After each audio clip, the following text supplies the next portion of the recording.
I'm very excited to have you here. I'm super happy to be here in Amsterdam. This presentation is talk a little bit about our certification program and what is available for you to get ready for that. But before I continue, who took already the certification? Okay, 2 people. So what are you doing here? You passed already. Okay, where are you from? Italy. Wow, I didn't know we did one there. So I'm going to talk a little bit what's available and what's going on and where we're heading. Okay. Myself, I'm Callewaert. I work at Unity Technologies as the Global Director for Evangelism, and I will cover the certification. Okay. So, my personally, education is always very close to my heart. I've been a teacher too, and I worked in production, so both of them are super close to my heart. With the certification, it's a global program. That means that the exam is valid all over the world and is the same all over the world. In general, game production is pretty much the same all over the world. Okay, there's differences. I spent most of my game career actually in Asia, and so I understand there are differences in kind of art style and certain flavors, but producing a game in general is the same. Okay. Just let you know, I'm originally from Belgium. So any people from Belgium here? Woo! I speak Flemish. So, and you don't speak Flemish? Okay, of course. Okay. So I'm super excited. Also, this was our first batch of people that became certified, and I was one of the guinea pigs in that, where I took the exam, and literally I had no courseware, and I couldn't prep for it, and I really had to take it. But I'm personally very excited to see a little bit diversity in this picture, where we had Kate Harris taking the exam too. She was the first female certified person. She came from Microsoft. She's a very smart and high-end user of Unity. So I'm excited to see that. And also we had people from Mexico, we had people from Japan on the first batch. So it was really a global certification that really validated. Okay. Now, so we announced the certification exam this year. It's not so long ago. And we're doing tours all around the world. Like Andy Brammel has been doing tours in Italy, the UK, France, all about the certification. And in the Americas we've done it, and Italy we have done it. Okay. And we're also working on Courseware. And look, my philosophy is this. We're always very honest about everything in Unity when we're working about it. We still work on the courseware, and hopefully very soon it will be available. And I'm going to talk a bit more about the courseware, what's all coming out for that, so what's available for you. We're also working on new secondary solutions. So one of that is a bundle of grant license plus courseware plus certification. But also for secondary, we're also working on that for that. And we have also post-secondary solutions. Right? And again, that will be a bundle of licenses with certification and courseware. Now, if you want to take the exam, let me be honest about this. This is a basic exam. What does that mean? It's a really broad exam. It will ask you about physics, mechanism. It will ask you about game design, scripting, audio. So it's very broad. It's not about how deep you know certain things, but how broad you know. So you don't need to have studied something, or you don't need to have taken an exam before you take the exam. No, however, I want to warn you, if you take the exam the first time, it's very broad. The exam is about 100 questions, and you have an hour and a half to take the exam. And you have to answer them. And you have to have 75% or 70% to pass the exam. Okay, the exam is split up in 16 different topics, from animation, physics, audio, scripting, game design, game production, all those different topics. You don't need to pass every topic. Personally, I'm honest, I failed audio. I never deal with audio, but I still passed the exam. I had I had 88% in the exam. Okay? You don't need to pass every topic because we know it's very difficult to know everything in Unity. Okay. Now, this is a very interesting link. This is where you can find the objectives.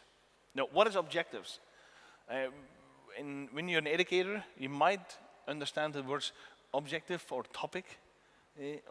This is a very confusing fact if you're not an educator. An objective means, what are you able to do? When we see a lot of courseware writing by beginners, they write, you will learn mechanism, you will learn physics. Those are not objectives. Those are features. And nobody cares about the feature. Nobody. Because the ultimate goal is to use a feature to achieve something. Why do you use mechanism? To animate, to control the animation of a character. Why do you use physics? To control the behavior of a falling object. Why do you use audio? To create a reverb zone. So objectives is, on the end of this chapter, on the end of this course, you will be able to control the animation of a character from standing still to walking with the use of mechanism. Those are objectives. And we have made a whole list of all the objectives that you should know to take the exam. So what we've seen is people did not really prepare or that, but they read everything. Okay, those are the things I need to be able to do. And how do I do those things? By using those features. And I need to know those elements and those features. So we wrote it fully down. And in the BRIC countries, and also in Europe, this is actually the standard of the way of teaching. If you have a degree in education, you will fully understand that's the way of education works. And the best effective way to transfer knowledge. So we are working on a courseware to get you ready. If the objectives are not enough, to take you with movie files through it. Now talking more about the courseware. The courseware is 20 movie files that take you through a whole making a game. It's always goal-oriented. And that's something that is very important in education. It's about being goal-oriented, measurable, clear. To take the content take between 40 and 80 hours to go through it. It depends on your previous skills to get through it. Now it's fully built on the Bloom taxonomy, Benjamin Bloom. Anybody is familiar with Benjamin Bloom? Okay, we have 3 educators here in the room. Benjamin Bloom is from the early 1800s. It's a standard of how we use your verbs to teach. And here's I always find it funny. What we see is people who are not in the education industry use the word learn. But educators know the word learn is not a verb's education use. Why is that? Well, learn is not measurable. It's not goal-driven. It's not action-driven. We want to be able that we can measure the outcome of the student of the end. Can that student actually use mechanism? Do they understand using it? Can they explain it to other people? So there's 8 levels of Bloom taxonomy. I really encourage you, when you come home and never use Bloom taxonomy, type in Bloom taxonomy, and you will learn verbs that you can use for that. You will be able to produce. Produce means like you will be able to do it. You will be able to really clearly state to the students, you have to do this. You will be able to create. You will be able to explain. That is Bloom taxonomy verbs. Now the course is a little bit linear and non-linear. Of course you can take it from begin to end, and it will take you to make a game, but also a non-linear that you can take chapters and really learn about, like say, okay, I just want to learn about particles, or I just want to learn about the physics. And you can take those chapters and get up to speed. You don't need to take everything. Now here's a screenshot we are working on. Chapter 11 is about the scripting in the game. Okay. If you're not familiar with scripting, we take you through that too, like learning about variables, debugging. And here's another, here you can see nicely the learning outcomes. What the objectives are. You will create a new script, you will recognize a class, you will explain, you will be able to recognize, identify. So you use the Bloom taxonomy, a noun and a verb to get there. Another screenshot from in the editor. And what we did, we took one of the existing games that made was the Learn team, and we changed it to be adaptable in education. What does that mean? Well, we don't shoot people, and not every school you can use shooting, so we changed it. You can also self-study. That's something available on the Asset Store that you will be able to download, and you can learn it yourself, or in a school environment. And in that school environment, we also made sure that it includes resources for instructors to really stand out and help their students to be successful.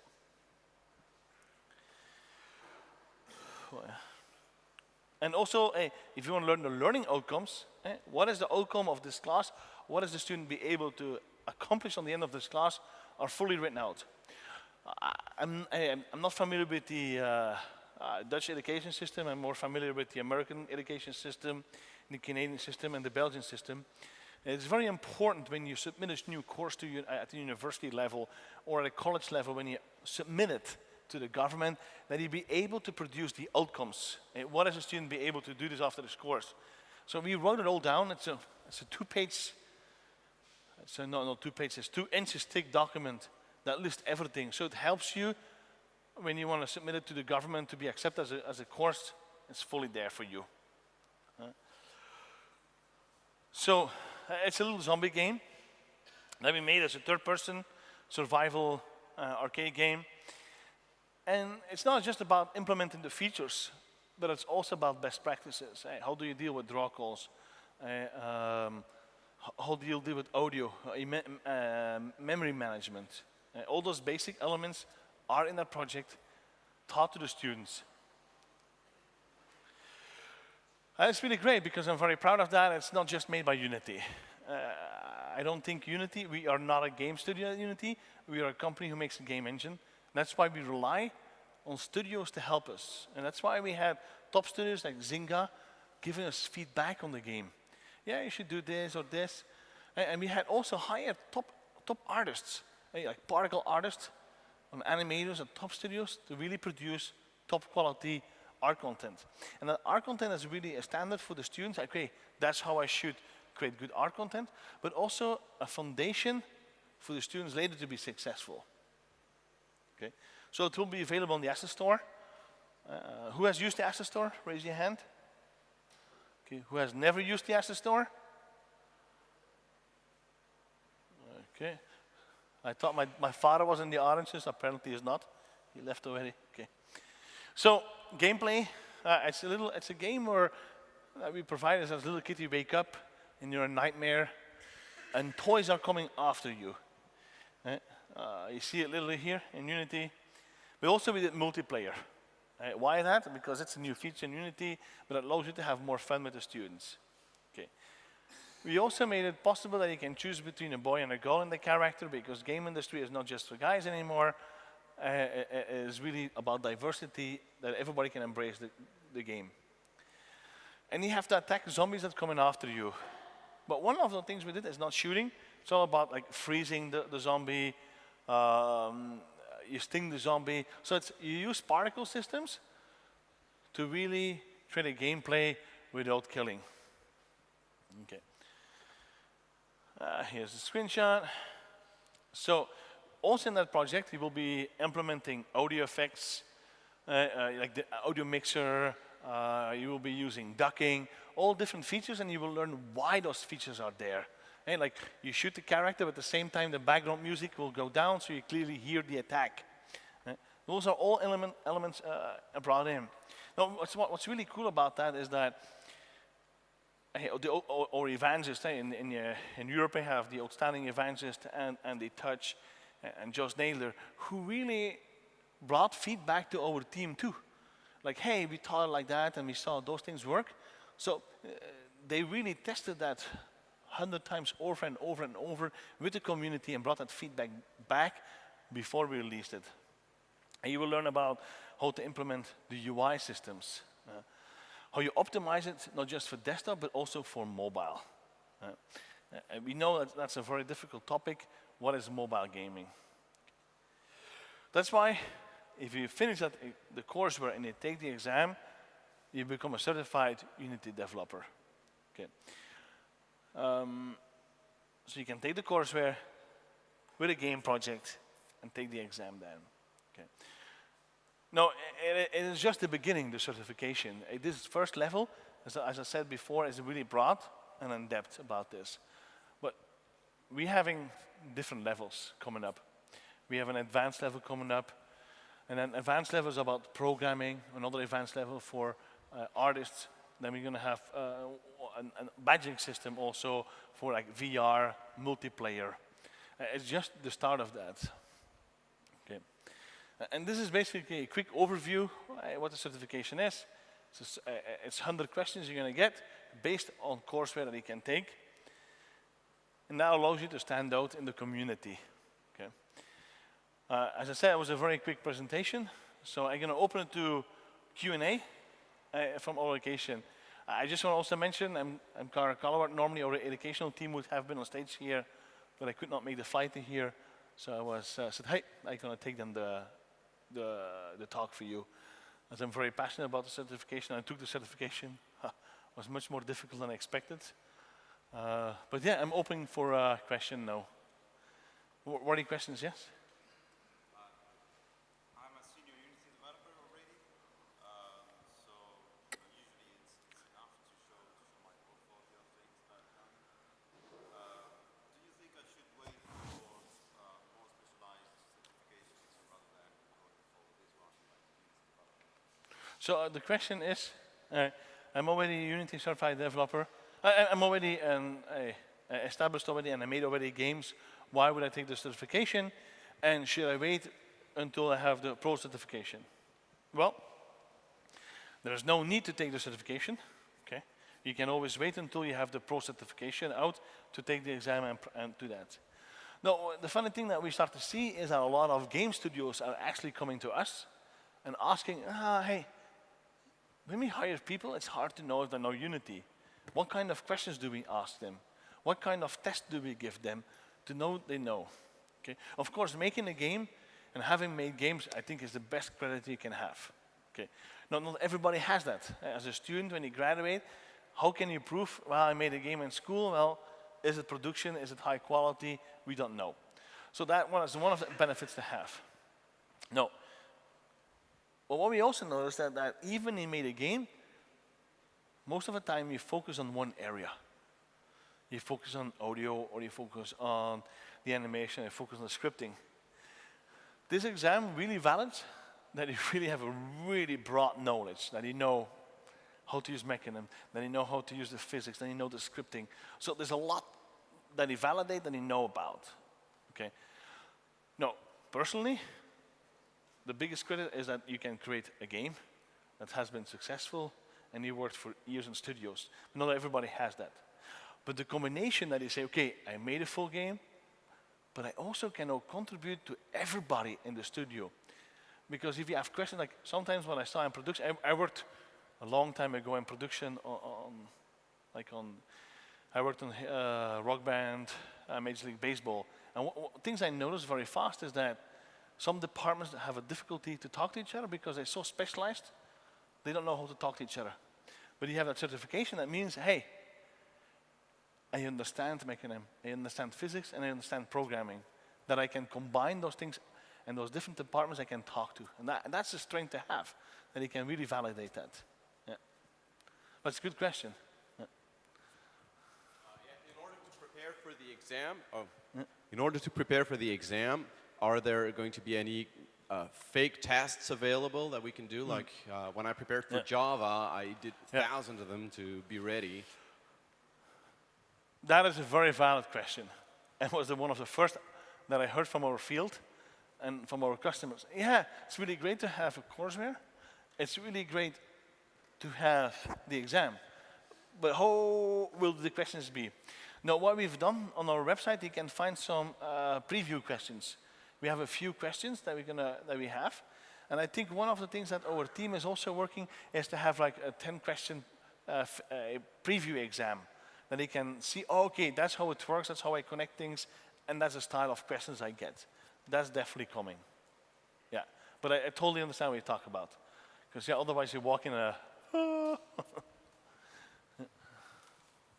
As a C# developer, I'm interested in programmer specialization. Do you have any information about it and when it will be available? I think Andy will agree with that one. At Unity, we're not specialists in giving dates. Real soon now. So no, there's no date set. We actually are working on it, but to be honest, I never give a date. It's something we're working on, and there is currently people working on an in-depth exam for programming. But before we actually going to bring it out, I'm 100% sure that Andy's team and the team will all validate everything and work with the community to make sure it's validated. Because we don't want to take the exam just on our own. But we're working on it, that's for sure. Yeah.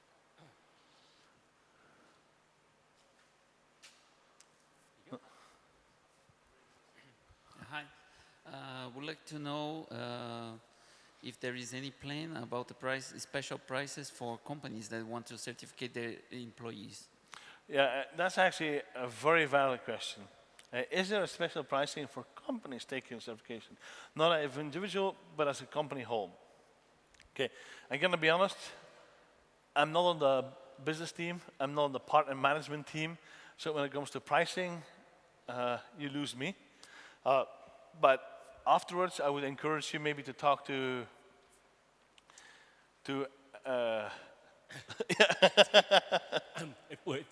I'll be happy to put you in contact with the business development guys if you want to answer all those questions for you. Yeah, it's definitely, we're working on a package for that, but when it comes to pricing, give me coding, and more have fun than that than pricing. So. Thanks for the talk. How many languages do you plan to support for the courseware and the certification, please? Okay, and what language do you speak? Belgian. No, I'm kidding. You speak Flemish or Flamand? Ah, was it Flamand? Walloon. French. French. For the France or the Belgique? France. Ah, France. Well, we don't care about French. We're going to do the exam in Walloon, but not in Français. No, no, of course. I'm a little bit involved in the localization due to the fact that in my region we have, where I come from, we have Brazil and Mexico and Argentina. So we're definitely working on Spanish, on Portuguese, we have Korean, we have Chinese, we have Japanese, but I don't know, French, is that on the radar? You know it? I understand. I think we're looking to also translate into French and maybe Russian as well. Okay, see, fantastic. Donc l'examen va être physique sans mécanisme. Any more questions? Yeah. Hi. Is there a plan for integrating the exam with Unity account? For example, if I pass the exam on my asset store or on my new Connect, this Connect program will be there. Yeah, this guy is certified on this and this. Yeah, that's definitely the roadmap. Okay, thank you. Yeah. So we got a very nice talk at the keynote about all the other services that we have in Unity. Is there also a plan to have certifications for those things, you know, analytics and such? If you take the basic exam, it's already included. There's already questions about analytics. There's questions about ads already. So those are things. But of course, there will be probably badges coming for specified on that because there's always more things to learn and to know about that. Yeah. Hi, I'm Nico, and I'm a student of game design since the last year. And I was wondering, I'm taking the exam tomorrow more. Good I'm luck. working with Unity for 3 years now, and so I was wondering if there is a possibility to get hands on the courseware for preparing for tomorrow. You know. No. There's, No, it's not ready. it's But you can bribe Andy Brummel, maybe. No, sadly, it's not available yet. But if you've been using Unity for 3 years, you should be okay. That's fine, but Yeah. it's just Oh, I was just wondering you having I- a certificate, but not the course. I totally agree. I always want Courseware too before I go to an exam. So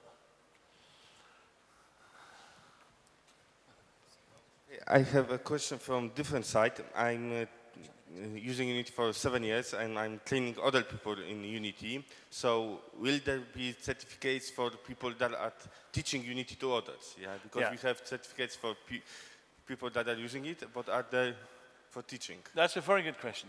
Will there be a certification to teach Unity? And I strongly believe there's a huge differences in the skill set of understanding Unity versus teaching Unity. Teaching Unity, that means you also understand how you transfer knowledge. That means, do you understand Bloom taxonomy? Do you understand learning cycles? Do you understand how to engage a student? Do you understand how to keep the student in your courseware? Do you now understand how to validate the skill set of your students? Yes. This is something we're definitely working on. And this is something I was involved at Autodesk even, and it's something that we're working on too. Yeah. And to follow up question, will private companies will be able to teach this with Courseware and to certify people in later layers? So this is something we're working on as a scalable solution that people can actually teach, but also do the certification. And we're working on a solution that is a scalable online solution with checking ID and making sure it's the right person. Because we don't want that, oh yeah, I just take it and I pay a friend to take the exam. We want to be sure that it's you who takes the exam. That's something we're working on, yes. Okay, that guy is doing this to me, that I have to leave the stage. And a big applause to Andy Brummel, because you have to understand, thanks to Andy Brummel, Unite Amsterdam is possible, and he's the one who managed all the events in Europe. So I want to give a big applause to Andy.